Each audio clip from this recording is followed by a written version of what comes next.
ಎರಡು ಕೋನಗಳ ಮೊತ್ತ 90. ಅವು ಪೂರಕ ಕೋನಗಳು ನಂಗೊತ್ತು. ಆದರೆ ಮೊತ್ತ 180.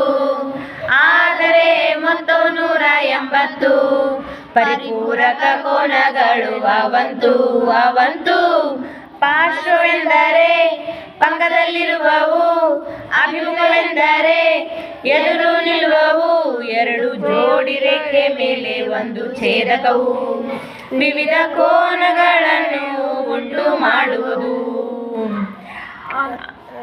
ಅಂತರ್ಕೋನಗಳು ಎಂದರೆ ಜೋಡಿ ರೇಖೆಯ ನಡುವೆ ಇರುವವು.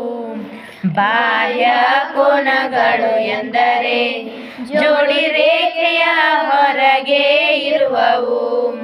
ಅನುರೂಪ ಎಂದರೆ ಎಫ್ ಆಕಾರವನ್ನು ಹೊಂದುವುದು. ಪರ್ಯಾಯ ಎಂದರೆ ಝಡ್ ಆಕಾರವನ್ನು ಹೊಂದುವುದು. ಹೀಗೆ ಕಲಿಯುವುದೇ ನೋಡಿ ಗಣಿತದ ಗಮ್ಮತ್ತು.